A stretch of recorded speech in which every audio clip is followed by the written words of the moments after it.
Welcome to Casual Conversations, brought to you by Momentum Ministries, helping you attain, maintain, and regain spiritual momentum. Let's join the conversation with Scott Wade, president of Momentum Ministries. Great to have you on Casual Conversations today. I am Scott Wade, your host, and I am joined by Brad Young. Hello, Brad. Good to see you. Good to see you too. I'm glad to be here. Thank you for having me on. Thank you for coming. I'll let you introduce yourself in just a minute, but I would like to share with our listeners this we're getting into the time of revivals, and I'll be traveling quite a bit. So if you're interested in connecting with any of my messages online, you can look me up on Facebook, and I live stream those at different times. So just be a part of that if you would, please. Visit my website, donate, give, pray, help, and buy a book while you're there too. So I think I kind of wrapped everything up into one public service announcement there, Brad. How'd I do? I think you summarized that one pretty well. If anybody does that, I'll be thrilled. Right. I'm always thrilled when people contact me on the website. So, well, Brad, I'll just go ahead and get the awkward part over. You're my son-in-law, right? Is that the awkward part? Yeah. Oh boy. Now the game's up. They know That's right. So somehow or another, you're going to have to say nice things about me, or my daughter will really not like that. So I've got them written down over here as a reminder. Okay, say nice got it things covered. about Scott. Yep, that's right. That's good. Brad, I've known you for several years, quite a few years actually, and I've been with you on some or accompanied you, been aware of, prayed for you on some transitions in your work and transitions in your life, as far as that goes, but some different things that you have done professionally.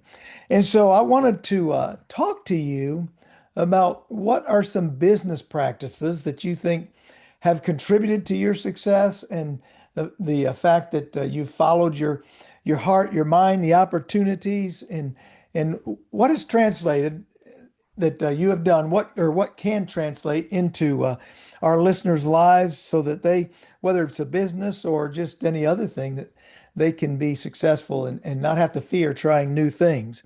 Because that's one of the things I've noticed about you is you're not afraid of doing something new.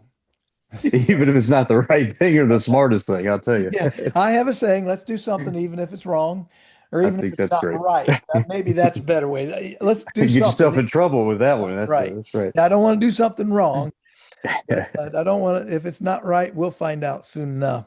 So, Brad, you're the current owner of CityLux. You have a partner in that business, but I want to start back earlier than that, because you haven't always been in business for yourself, have you? That's correct. Yes, sir. So tell us how you got started in the world of business. Well, I lost my job. That was when COVID kind of wrapped up. There was the company I was working for wanted to relocate all of its employees back to Jacksonville, Florida, and I just wasn't willing to do that. So All right, I so lost that job. you were working for a company at the time. So COVID would have been 1920. Listen to me. I'm aging myself here. That's 2020. But by then you were not fresh out of college or school or anything. Oh, that's going way back. Yeah. Had that been your job for long? And what was your experience in business, not working for yourself? Yeah. So I worked for someone else. Well, I guess ever since college.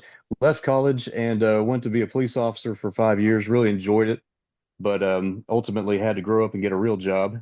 I kind of saw where that was going as far as paying the bills, and went to work for a local manufacturer here in the Memphis area. Spent 9 years there, and then actually my largest customer recruited me out of that, and had me working from home when COVID broke out. Like just the month before COVID broke out, I was already working from home, so it wasn't much of a transition there.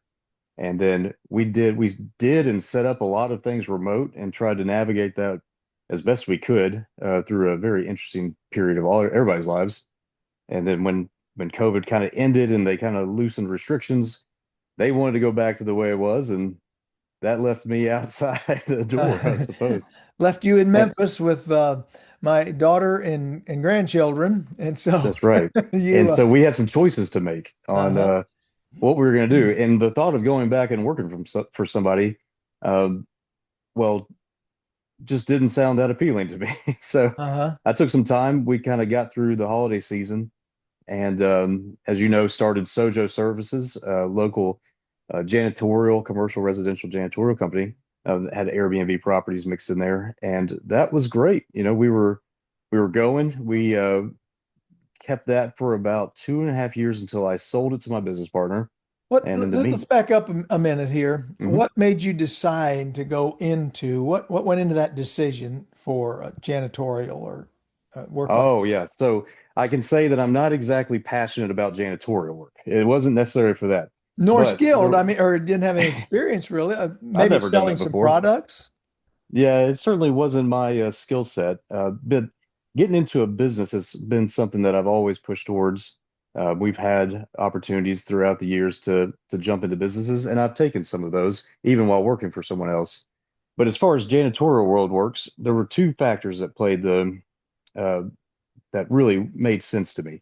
One, in our church that we go to, we were supporting a organization that helped get people here from Afghanistan and Ukraine, primarily from Afghanistan, basically rescuing them out of Afghanistan if they were caught as a Christian.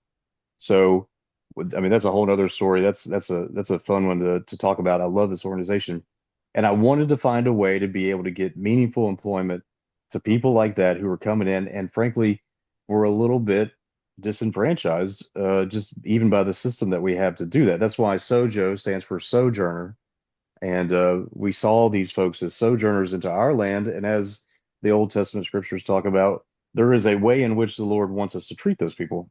So I wanted to get meaningful employment to this group. And I also wanted to do it with the lowest overhead costs I could possibly get into market to do. So it doesn't take a lot of overhead to start a janitorial business. I mean, you've got some supplies, you've got, I mean, QuickBooks accounts, whatever, but it's not much. You're not buying a whole bunch of equipment necessarily at the start. You're not buying a whole bunch of fleets of vehicles or office space. So it made sense. It was an easy transition, and we got into it. And it didn't go smoothly for the first year and a half, 2 years. It was rough. It took some time to get that off the ground, and it eventually did and started moving forward well. And then just we could jump into the next business, but that's Well, that's to answer your question, that's why we did that like that. so you were working with people who were not native or European born, European Yeah, I background. know. I Yeah, don't want that's to say right. Native American, but Yeah. Yep. they hadn't been born in the United States or Oh, for raised here. sure. They were coming to a whole new culture from something that was they probably struggle might not be the right word, but to maintain control and direction in their lives, you Oh, it's probably had to tremendously do a lot of challenging. hand Yeah, holding or absolutely. And that's what the beauty of this organization is, that they do exactly that. And I found myself having to do a lot of that too. I mean, we're talking about people who came from dirt floors to the Memphis area within just a couple months. So they grew up in a certain environment. And so the hard part was certainly how do you instill into someone a certain standard that, and we're talking about cleanliness, for cleaning up around the house or cleaning up around an office space. How do you put that into somebody's mindset when they never had it, and they're generationally have never had it? So it was a lot of hand holding. We did a lot of training. I've got some pictures of and videos of me standing in front of a whole bunch of Afghans talking about cleaning stuff. And we've got translators there for Dari, and then we've got Russian translators for the Ukrainians. And that was an interesting process. But we had a mission that we wanted to be able to advance the gospel through our work, and give people meaningful employment. And it worked.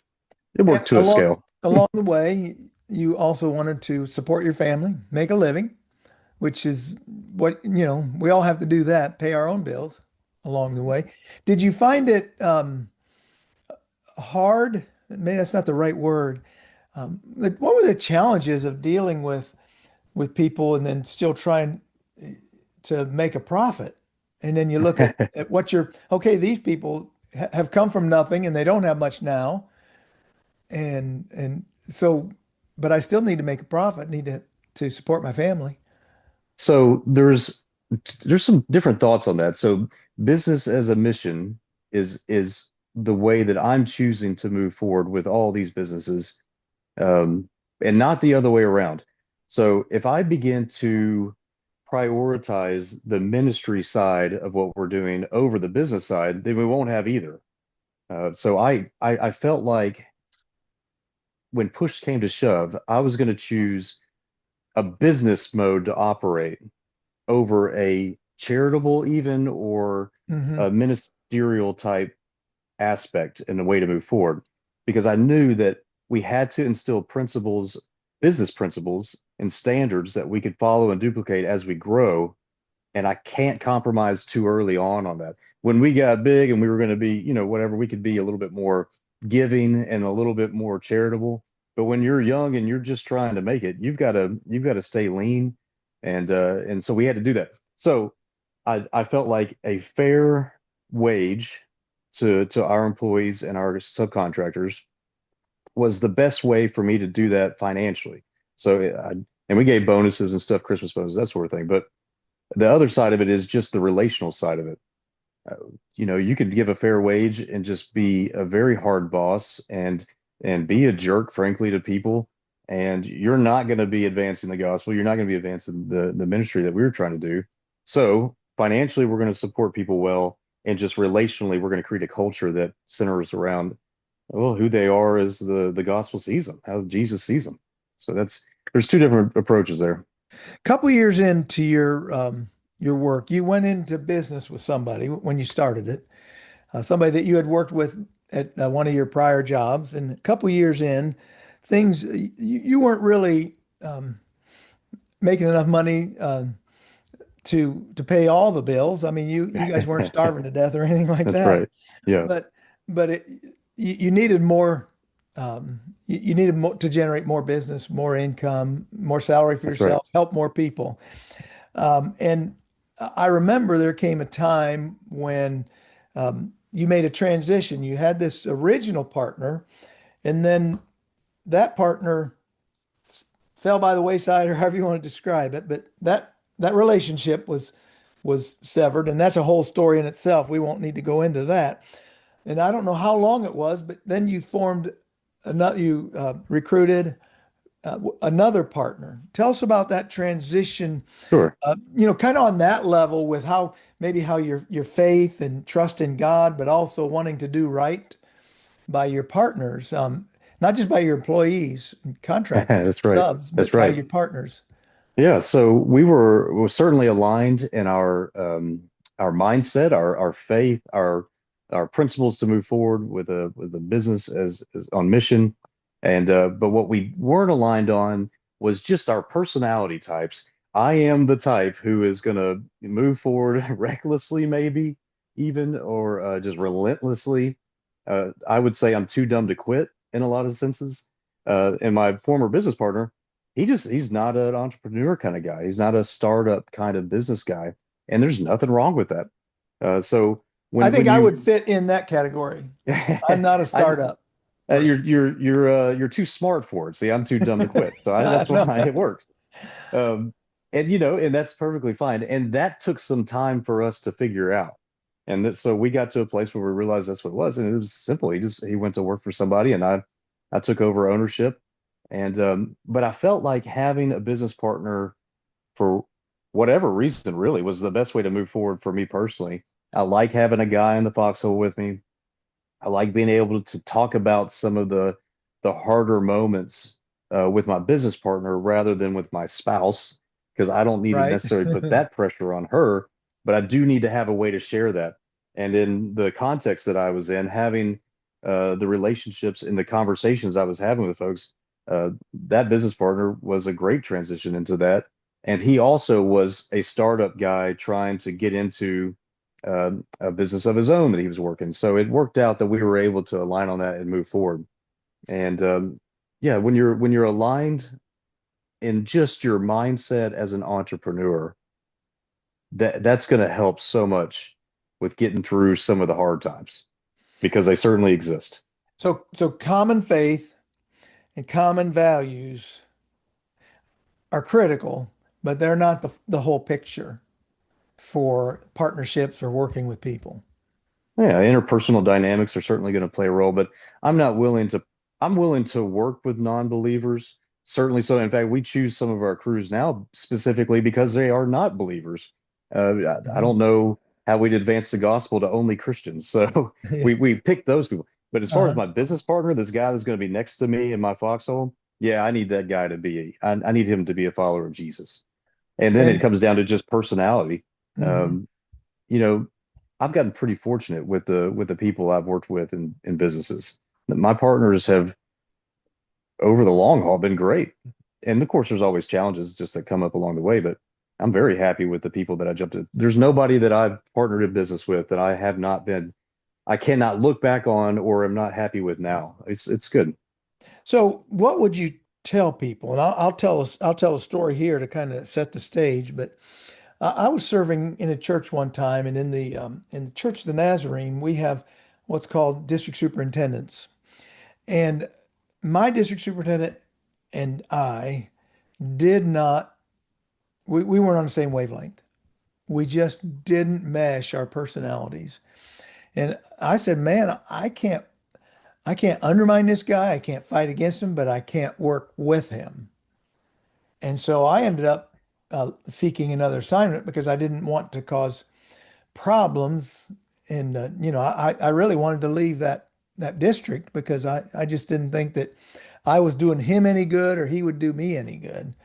So when you get in those situations, what's a person to do? Well, I guess it's how aligned are you with that person, and as far as the contract you have with them. Uh-huh. So in your case, uh, I guess you had the ability to put in a request for a transfer or something. I don't know quite the procedure there. It's a whole nother problem when you're contractually obligated and you own a company together. It's like being married in a lot of ways. And of course, the church world is much different than business. I mean, our number one call to church is unity. And so the fight for unity is desperately important. But I think that also can apply in business. There's things in which you can avoid conflict on certain things and try to just sweep them under the rug. And I would push against that and say that um, the conflict that we have, whether it be in a professional business relationship or in a church relationship or your marriage or your kids, that conflict is an opportunity for the gospel to be played out and for our own personal sanctification to come to fruition and grow to be more like Jesus. I love conflict. We've talked about this before, and Yes. I love it for Uh-huh. that reason. It gives me an opportunity to, well, I mean, I don't like it in the sense that it gives me the opportunity to die to myself and take on humility and practice that. And I need a lot of it because I've got a lot of pride. And so I need a lot of conflict and a lot of opportunities to express humility and try to show someone that they really are to be treated as more important than yourself. Hi, I'm Amy. Are you ready to take the next step in your faith journey? Start Climbing with Mark is a short but powerful booklet designed to help you grow in Christ. The 16 devotions from the Gospel of Mark will help you attain, maintain, and regain spiritual momentum. Whether you're just starting out or looking for a fresh start or seeking to encourage a friend in their faith, this resource is for you. Order your copy today at momentumministries.org and let's start climbing together. Okay, let's make a transition then from Sojo to what you're doing now. That was a big change. You had to sell out your business that you had started and you loved, and to the second partner that you had, if I'm That's right. remembering that correct. Right. And all along you were developing an idea and starting a new business. How'd that transition work? You know, it happened, it transitioned and took place because of relationships, as it always does. So I was in Sojo and we met somebody who came along and was talking about construction. And I have never I like being handy and doing things around the house. That's fine with me. Building something's nice, but never thought about jumping into construction. And as we talked, and as I saw some potential, I decided that I'm going to jump into this. And so I was doing both at the same time. So we had Sojo going. We just started CityLux, and I in there had to get my general contractor's license, which have you ever had one of those things where it's like if you knew how hard it was going to be, you probably wouldn't have started it. Yeah, That definitely maybe building a camper would be one. I don't know, but yeah. getting the general contractor's license has been a lot of work, and I've learned a lot, and I'm happy with the way that went. But that transition from Sojo over to CityLux, and then all the things happening under CityLux, was a pretty easy one for me when I said I need to evaluate my time and what my output is on that time and make a decision to either continue to put time into Sojo or jump that ship and dive in completely with CityLux. And that was a pretty easy decision for me. I realized that just an hour of my time can yield this at one company and it can yield this at another company. And I don't need to be, I don't want to say burdened by by Sojo, but it was the right call to be able to move it. It wasn't big enough yet to be able to hand off to someone else and still own it. I would have preferred that, but it just wasn't that big yet. I had to be able to manage it myself. It was going to continue to grow. I want you to tell us, what is CityLux and how did, it's tell us about your company, I guess. Sure. So it's one thing to say, hey, I'm a general contractor. I do residential and small commercial. Um, so that's what CityLux Construction is a general contracting firm, and we do residential and small commercial. That's not what I wanted to be only, and that's not solely. I didn't. I got this. I got my general contractor's license to be able to run CityLux. I didn't get it so that I could be a general contractor. My passion, and I very much enjoyed it. I like getting onto the sites. I like seeing all this stuff, but I don't like necessarily the day in and day out of construction. I like businesses. I like getting systems in place, getting procedures down, and having a method that we follow that as we go from just CityLux Construction, and then we move over to CityLux Properties, and then CityLux Property Management, and then as we take that, and as we are currently across multiple states, um, you got to be able to have that business stuff down pat. I like that, you Okay. know. So you're kind of student of business practices, at least a thinker along that line. What is going to give me the best return? An hour at Sojo or an hour at CityLux? How are we going to uh, put together our different personalities and work styles? And so, what are the things that really um, pique my interest and give me energy? So you've talked already about some business practices, and I think what really started this conversation for us, I came across an article about the 80/20 rule. And it's funny because we began saying, well, I need to talk to you on the podcast about that, but I even forget what the article was about, other than the 80/20 It's been a rule. little while. 80/20, Yeah, everybody knows that yeah, part, the but 80/20 yes. rule. But what about it? And Yeah. in what regard? And so. Um, we decided that we wanted to talk about best business practices. And so, why don't you take the remainder of our time and just talk about how old's the company, CityLux? Two years yet? We're 2.5 years in Two and as a a half? company. That's right. Yep. All right. So, what business practices did you use? And are there startup practices? And are there now, okay, these are practices that we have to adopt? Uh, it's wide open. Well, Technology, yeah, there's a lot to that, of sales, course. whatever you want to talk about. Sure. Um, I would say that to not frame that question in the framework of AI and what we're looking at would be a mistake because we're moving into something that's pretty interesting, not only as just like as a current generation moving into new technology. I think that we have something here that the history of humanity has never experienced, and that's AI technology. So just 2.5 years ago when I started this, Chat GPT was maybe around, and if it I don't even know if it was at the time. It wasn't available. I didn't really utilize it. I think maybe it was around, but it wasn't as robust as it is now. Um, but the practices that I've put in place uh, on a day-to-day level are so integrated with AI, and I can't imagine what it's going to look like in the future. So when we're talking about construction and how we use AI, I can go into a house and measure and dictate and build a proposal, and it's done when I get to the truck. And all I have to do is put it in our system and it's gone. It has a perfect memory, so it remembers all my square footages, all the history of my pricing per square foot, um, linear foot, yardage, everything. I mean, it's like having an assistant that never forgets and knows everything and doesn't talk back. So that's the best part of that. I Uh-huh. just the practices that I'm using on a day-to-day basis, I'm driving around town I probably do 80 to 120 miles a day in the truck, and I am I'm dictating things to either Grok or Chat GPT, and I'm building out our company's structure. So I just finished up the first draft of it was a 40 something page SOPs, our standard operating procedure. And I did every bit of it with voice texting and having an interaction back and forth with this computer. I've done legal documents, I've done contracts, I've done position hiring, uh, breakouts and stuff. It's phenomenal. So you're using AI.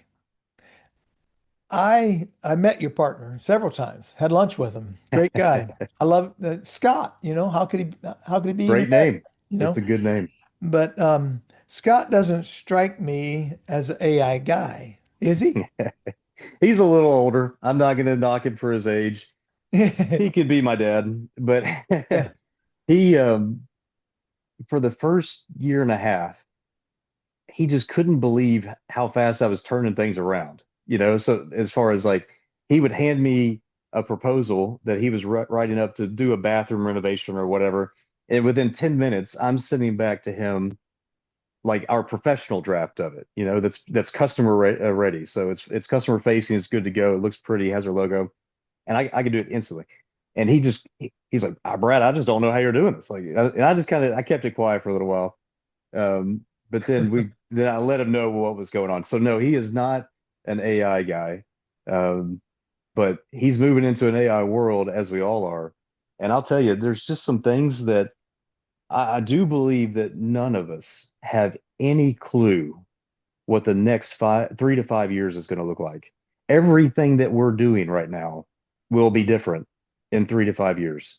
And I say that, and I'm standing on it because I've seen the progress that we've made so far, and I hear the people talking about where AI is going. And when we're talking about getting to AGI, what is it? Artificial general intelligence within the next 3 to 5 years, it's going to be a game changer that humanity has never seen before. And I say that because I'm in construction and I feel generally safe with that. But anybody in that trades in knowledge is going to be in trouble. Bookkeepers, accountants, attorneys, all of these folks, teachers, even in a lot of ways, they're going to be in trouble as far as their job goes. Because when AI comes in, especially AGI, artificial general intelligence, and that specifically states that artificial general intelligence is when AI is smarter than the smartest human being alive, right? And then we've got advanced intelligence. That's a whole nother level when it's AI is smarter than the collective sum of humanity alive. Or I mean, not alive, but the collective sum of humanity, it is smarter than that. That's a whole nother thing. But to get to this first phase where we're bumping up against AGI, it reduces knowledge down to a commodity product and everybody has access to it. So why do I need my bookkeeper when I've got AI and it does it perfectly and it does it instantly? In fact, I'm already working with a bookkeeper that uses AI and I get daily, turnaround on things. where I used to have to wait a month and a half before I knew my numbers. Now I know them every day because they're using AI. Pretty soon that we won't even need them. It's just an interesting world, and I don't think any of us have an idea of what it actually looks like. Because I had a goal, if you'll remember, that I shared with our family of where I wanted to be in about 6.5 years as far as revenue for our company. Um, and that was stated about 2 years ago. There's been so much that's changed in the past 2 years with AI. I no longer know clearly how to even create a forecast, to even be in the ballpark. It's going to be very interesting. Was AI. that too outside the realm of our Yeah, no, conversation? no. Um, we don't have time or probably background and exposure to a lot of the areas you've talked about, teaching and some of the service work, accounting and things like that. To go into it, and yet you said that it's going to have an impact in those areas. Besides AI, though, what are some things that maybe that AI will lead you to as far as practices? Okay, I'm using AI, I'm delivering my product, I'm delivering it accurately, or my product as far as estimates. AI still isn't going to build the house. There's coming a time that the robots will do that, right? It might, it might. But what other things can you talk Sure. about that make business successful? I'll give you an example. We're going to start a new house out in the next county over, and when we were standing there talking, I said, "Hey, we have three things that we stand on before we move into this practice or move into this building.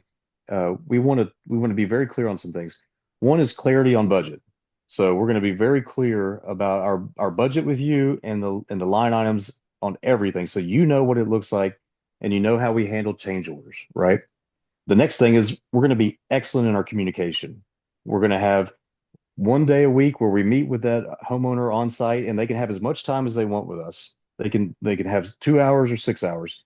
And then the rest of the week, we're focusing on their project specifically.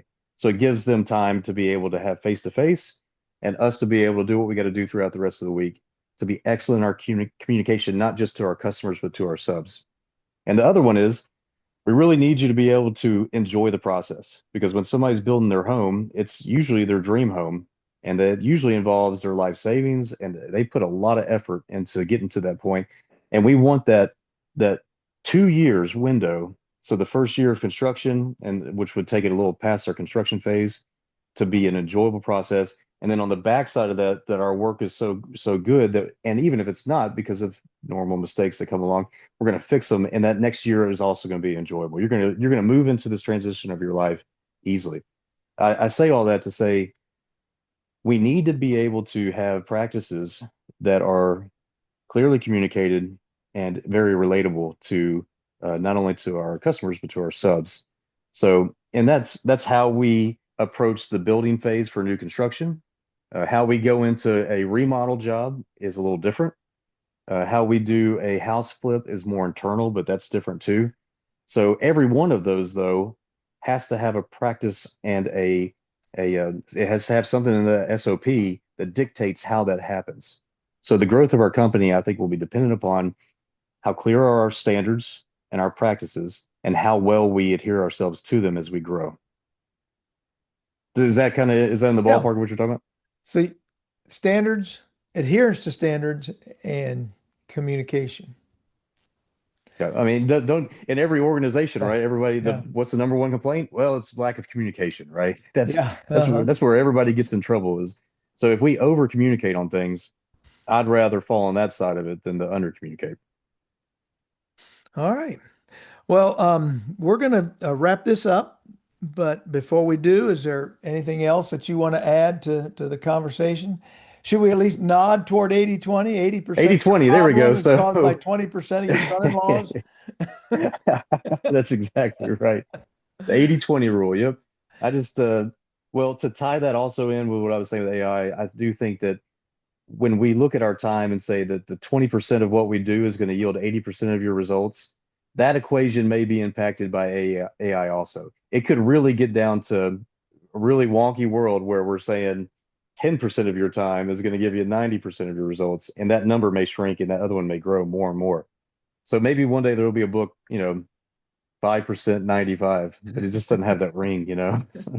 Yeah. 80/20 just sounds right, doesn't it? Yep, that's right. Okay. Well, thank you, son-in-law. Thank you, friend. Thank you, owner of CityLux. Yes, sir. I was gonna say president, but I don't know that you guys even care about those things. Multiple hats. That's Yeah. what that is. Yep. Hey, thank you for having me on. I very much appreciate it. It's an honor. Thank Thank you. you. And let me say a prayer with you and for you and CityLux, my family, Sounds and great. for our listeners. How about that? Sounds great to me. Thank you. Father in heaven, we thank you that uh, you know all things. The scripture says in Acts chapter 17, you set our boundaries and seasons, the times and places where we'll be, so that we might reach out to you and seek you and find you. And Lord, you have set the boundaries for us, the psalmist said, in pleasant places as we follow you and we adhere to your principles. So, Lord, whether it's best business practices or relationships outside of work or support of our church or our local charities and communities, whatever it is, help us, God, to honor you, to follow you, to find you and your truth in all that we're doing so that we can share hope and peace, encouragement, and most of all, the good news of Jesus, that he changes lives. He transforms us. He takes sinners and turns them into saints. He takes the lost and turns them into the found. He takes those who have no meaning and makes fishers of men out of them. And so, God, I pray this conversation be a part of that journey for those listening and for Brad and myself and for my family, that we would be drawn closer to Jesus and further into the kingdom. We pray it in Jesus' name. Amen. Amen. Thank you. Amen. Well, thank you very much. Appreciate you taking some time to be with me. And I know you were here just a few weeks ago. And we were going to work on that camper and we were going to have this interview, but family chaos of 21 people in the house. 21 people under the roof. It's tough. But I'm going to get you back over here because I need help getting that camper onto the back of You my got truck. it. I know a guy who can help. Yeah, I got you. Yeah, okay. All right. Thanks so Thank you. much. I This has been a appreciate it. pleasure. Yes, And sir. thank you for those who are listening in, making casual conversations a part of your day. God bless you. Thanks for listening in on Casual Conversations by Momentum Ministries. Check out our website at momentumministries.org, where you will find books and other resources to help you attain, maintain, and regain spiritual momentum. God bless you and have a great day.